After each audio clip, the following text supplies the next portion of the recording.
મેં ઓલો extra question એક લખેલો હતો એમાં લગભગ 12 લખ્યા હતા. એનું સોલ્યુશન્સ બરાબર જોઈ લો એટલે પછી ખ્યાલ આવે. એમાં ફર્સ્ટમાં આપ્યું છે કે passbook of mister A shows જો આ બરાબર જોજો. Passbook of mister A shows a balance due from bank. Due from bank એટલે આપણે બેંક આગળથી લેવાના છે. તો બેંક આગળથી આપણે લેવાના હોય તો ત્યારે એ બેંક બેલેન્સ હોય. ડ્યુ ટુ બેંક હોય. જો ડ્યુ ટુ બેંક હોય તો એનો મતલબ કે એ બેંક ઓવરડ્રાફ્ટ હોય. અને અહીંયા આગળ ડ્યુ ફ્રોમ બેંક છે તો આ બેંક બેલેન્સ છે એવું આપણે કહી શકાય. એટલે એ ટેક્સ્ટબુકમાં નથી આપતા પણ એક્ઝામમાં ઘણી વખત એવી રીતે પૂછે છે. સો પાસબુકમાં બેલેન્સ ડ્યુ ફ્રોમ બેંક છે એટલે આ bank balance as per passbook છે. અને bank balance as per passbook હોય તો એનું ક્રેડિટ બેલેન્સ હોય. એટલે આપણે સ્ટાર્ટ કરીએ ફર્સ્ટમાં તો એ હશે બેંક બેલેન્સ, કારણ કે બેલેન્સ ડ્યુ ફ્રોમ બેંક છે, બેંક પાસેથી આપણે લેવાના છે તો આપણે બેલેન્સ હોય તો જ આપણે લેવાના થાય. So bank balance as per passbook. તો bank balance as per passbook છે તો એ ક્રેડિટ બેલેન્સ હશે એટલે ક્રેડિટ સાઇડમાં લખવું 8000. પછી સેકન્ડ આવે છે અનરિયલાઇઝડ ચેક્સ. અનરિયલાઇઝડ ચેક્સ એટલે cheque deposited but not credited. તો અનરિયલાઇઝડ ચેક્સ જે હશે એ એમ પણ યાદ રાખી શકાય કે આપણે ચેક ડિપોઝિટ કર્યા હશે પણ પાસબુકમાં હજી ક્રેડિટ નથી થયા, અકાઉન્ટમાં હજી પૈસા નથી આવ્યા. પછી અનપ્રેઝન્ટેડ ચેક્સ એટલે cheque issued but not presented for payment. એટલે અનપ્રેઝન્ટેડ ચેક્સ જે હશે એ નોટ ડેબિટેડ ઇન પાસબુક હશે એટલે ડેબિટ સાઇડમાં લખીએ. પછી ફોર્થમાં બરાબર જોજો. 10,000ના ચેક ડિપોઝિટ કર્યા છે. આપણે માર્ચ મહિનાના એન્ડ સુધીમાં બનાવીએ છીએ તો આપણે 10,000ના ચેક્સ ડિપોઝિટ કર્યા છે બેંકમાં 28 માર્ચના. Out of which cheques of 6,000 were credited by bank. એટલે 10,000માંથી 6,000 જ ક્રેડિટ થયા છે, બાકીના ક્રેડિટ કરવાના બાકી છે.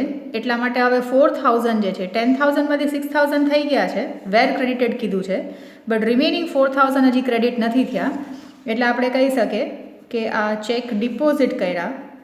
સો cheque deposited but not credited in passbook.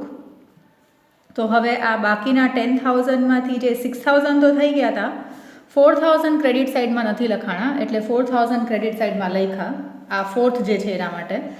પછી ફિફ્થમાં આપ્યું છે કે ઇન્સ્યોરન્સ પ્રીમિયમ પે કર્યું છે બેંકે જે આપણે કેશબુકમાં નથી લખ્યું. તો ઇન્સ્યોરન્સ પ્રીમિયમ આપણા માટે એક્સપેન્સ છે એટલે પેમેન્ટ સાઇડમાં લખાય. તો આ insurance premium paid by bank અને નોટ રેકોર્ડેડ ઇન કેશબુક. તો કેશબુકમાં હવે આપણે લખીએ તો કેશબુકમાં આપણે પેમેન્ટ સાઇડમાં લખવું પડે. સો આ insurance premium paid by bank અને નોટ રેકોર્ડેડ ઇન કેશબુક છે તો કેશબુકમાં એ પેમેન્ટ સાઇડમાં લખવાનું થાય એટલે 4,000 જે છે એ ક્રેડિટ સાઇડમાં. પછી સિક્સ્થમાં આપ્યું છે a customer is directly deposited. તો direct deposit D debit. So direct deposit by customer not recorded in cashbook. તો ડાયરેક્ટ ડિપોઝિટ છે એટલે 6,000 ડેબિટ સાઇડમાં ડી ડેબિટ. સેવન્થમાં બેંક ચાર્જીસ જે છે એ પાસબુકમાં ડેબિટ થયા છે પણ કેશબુકમાં નથી લખાણા. તો કેશબુકમાં આપણે ઓપોઝિટ સાઇડ એટલે ક્રેડિટ સાઇડ લખવાના હોય. So bank charges not recorded in cashbook. કેશબુકમાં આપણે પેમેન્ટ સાઇડમાં લખીએ જો આપણા પૈસા જતા હોય તો, અને બેંક ચાર્જીસને લીધે આપણા પૈસા એટલા ઓછા થઈ જશે. સો 25 ક્રેડિટ સાઇડમાં. પછી એઇથમાં છે receipt side total of cashbook. Receipt side એટલે ડેબિટ સાઇડ. ઓવરકાસ્ટ છે, જો ઓવરકાસ્ટ હોય તો ઓ ઓપોઝિટ. રિસિપ્ટ સાઇડ એટલે કે ડેબિટ સાઇડ ટોટલ જે છે કેશબુકમાં એ ઓવરકાસ્ટ છે. જો મિસ્ટેક હંમેશા કેશબુકમાં જ હશે, પાસબુકમાં પ્રિન્ટિંગ મિસ્ટેક આવી રીતે ટોટલની નહીં હોય મોસ્ટ ઓફ ધ કેસીસમાં, 99% કેસીસમાં, બિકોઝ એ કોમ્પ્યુટરાઇઝ સિસ્ટમથી બેલેન્સીસ ફાઇન્ડ આઉટ કરતા હોય. આપણે હોઈ શકે લખવામાં ભૂલ થઈ જાય. સો રિસિપ્ટ સાઇડ ઓફ કેશબુક જે છે એ ઓવરકાસ્ટ છે તો ઓ ઓપોઝિટ. ડેબિટ સાઇડ વધારે બતાવી દીધા છે તો હવે ક્રેડિટ સાઇડમાં લખી નાખીએ 700.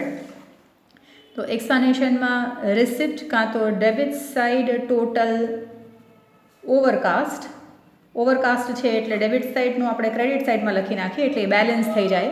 સો 700 ક્રેડિટ સાઇડમાં. પછી 9થમાં છે ચેક્સ ઓફ 8,000 વેર ઇશ્યુડ. જો હવે આમાં જજો, આપણે ચેક ઇશ્યુ કર્યા છે 8,000ના, out of which cheques of 2,000 were presented in bank on 1st April.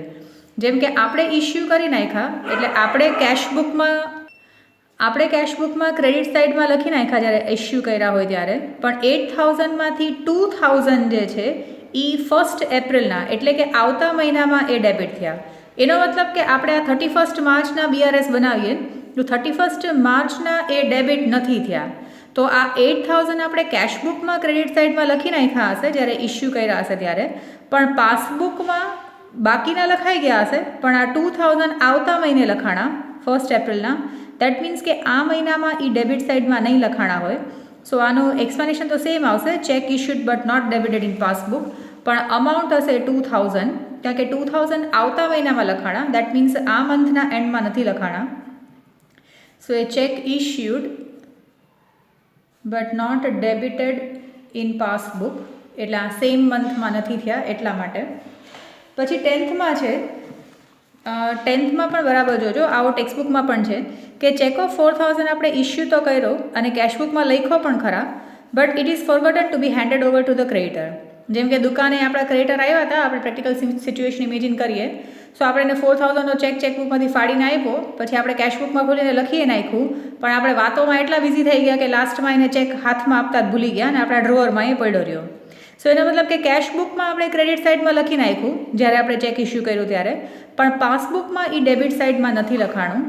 એટલે એમાં પણ સેમ કરી શકાય. અહીંયા જે છે એ જ આ cheque issued but not debited in passbook. પાસબુકમાં ડેબિટ એટલે નથી થયા કારણ કે આપણે એને ચેક આપ્યો જ નથી. તો હવે આપણે એને ડેબિટ સાઇડમાં લખી નાખીએ, કારણ કે પાસબુકમાં એ ડેબિટ સાઇડમાં નથી લખાણા. ચેક ઇસ્યુ કર્યો છે પણ પાસબુકમાં ડેબિટ સાઇડમાં નથી લખાણા. અને લાસ્ટમાં 11th છે, bank collected dividend 900. Okay, 11th છે, bank collected dividend 900 which is not recorded in cashbook. Bank જ્યારે આપણા બિહાફ પર કોઈ ઇન્કમ કલેક્ટ કરે તો એ પાસબુકમાં ક્રેડિટ સાઇડમાં લખ્યું હશે અને ડિવિડન્ડ આપણા માટે ઇન્કમ છે એટલે કેશબુકમાં બેંક કોલમમાં એ ડેબિટ સાઇડમાં લખાશે.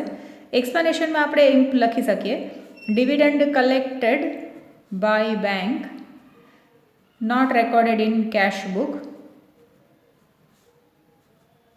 અને તમારું આ પોર્શન ડેબિટ ક્રેડિટ બરાબર કરેક્ટ હોવું જોઈએ. અહીંયા થિયરીમાં લખવામાં કદાચ તમે કંઈ જેમ તેમ લખી નાખ્યું કે આડું લખી નાખ્યું કે સમજ્યા નહીં એવું થયું. સો એ ક્વેશ્ચનમાંથી તમે સીધું કોપી કરીને લખી શકો. અહીંયા મિસ્ટેક ન પડવી જોઈએ, અહીંયાનું એટલું ઇમ્પોર્ટન્ટ નથી એવું કહી શકાય. અને લાસ્ટ 12th છે, bills payable 9075 retired by bank. જો અહીંયા આપ્યું છે કે બિલ્સ પેએબલ 9075 જે છે એ આપણે આપણા ક્રેડિટરને દેવાના હશે, જેના બિલ્સ પેએબલના ડોક્યુમેન્ટ આપણી પાસે હશે સાઇન કરેલા, અને આપણે બેંકને કીધું હશે કે ભાઈ અમને તો યાદ નથી રહેતું કે અમારે કોને ક્યારે દેવાના છે, તો તમે જેમ જેમ ડેટ આવતી જાય બિલમાં એમ તમે અમારા બિહાફ પર અમારા જે પણ ક્રેડિટર્સ છે એને પેમેન્ટ કરતા રહેજો. પછી બેંક એ ફેસિલિટી માટે થોડી કમિશન ચાર્જ કરતી હશે, જે પે કરવામાં આપણે કંઈ વાંધો નહીં હોય.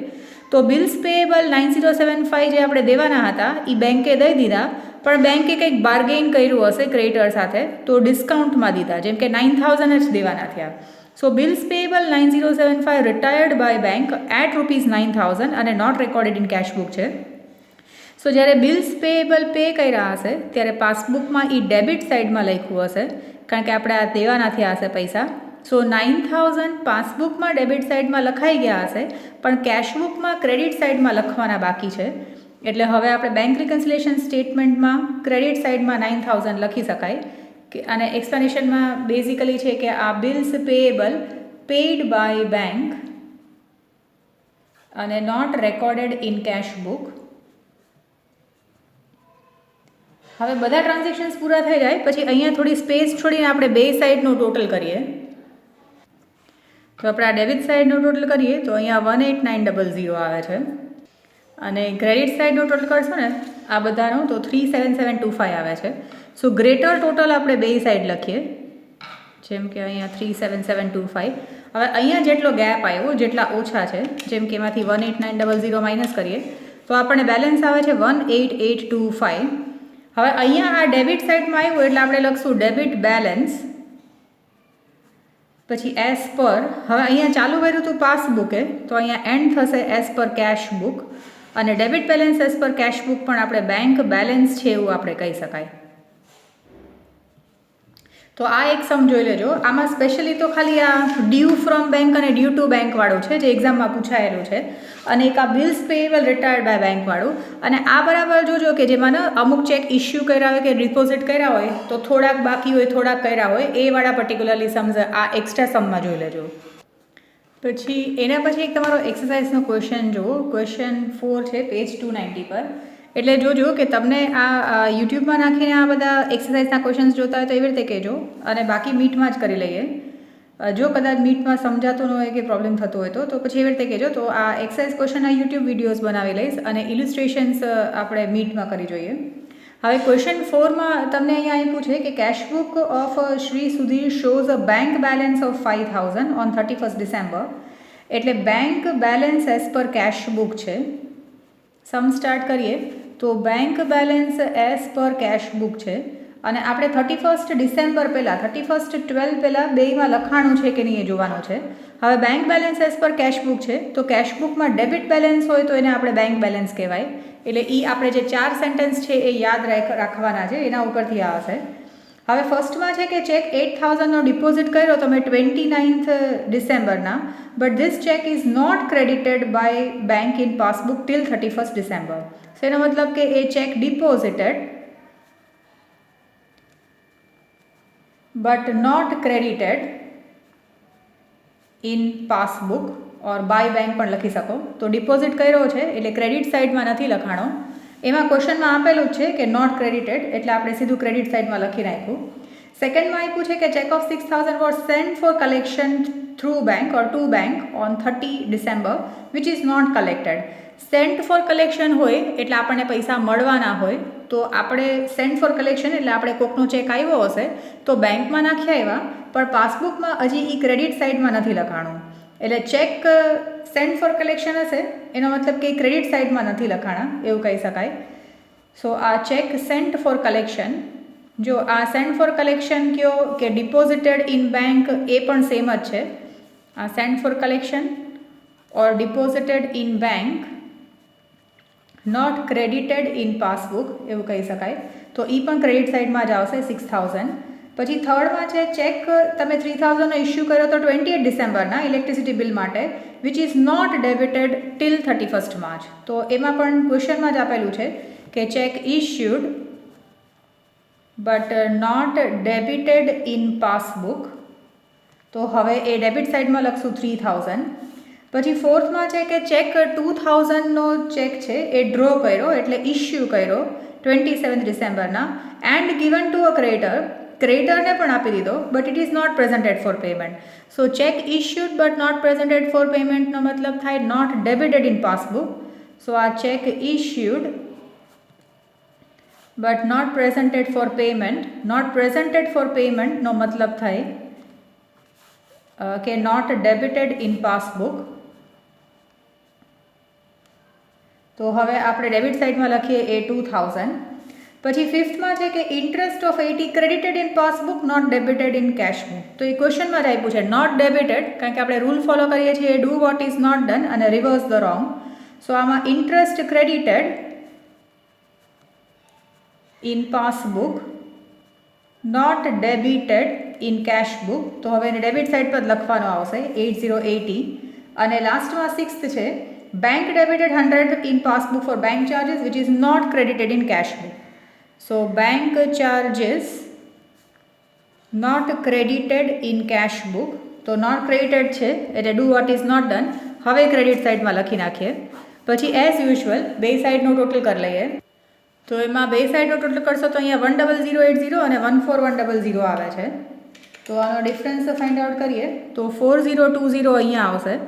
પછી ગ્રેટર ટોટલ આપણે બે સાઈડ લખી નાખીએ આ 14100. આ ડેબિટ સાઇડમાં આવ્યો એટલા માટે ડેબિટ બેલેન્સ. પછી એઝ પર તો ચાલુ કર્યું હતું કેશ બુકથી એટલે પૂરું થશે પાસબુક. અને ડેબિટ બેલેન્સ એઝ પર પાસબુકનો મતલબ પણ આ બેંક ઓવરડ્રાફ્ટ થશે. ખાલી આપણા અન્ડરસ્ટેન્ડિંગ માટે, કદાચ આ ન લખો તો પણ ચાલશે, બટ આપણને યાદ રહે કે એનો બેંક ઓવરડ્રાફ્ટ થાય. એટલે એક્સરસાઇઝના ક્વેશ્ચન્સ 4 સુધી છે. પછી નેક્સ્ટ વિડીયોમાં જુઓ અને કાં તો પછી મને કહેજો.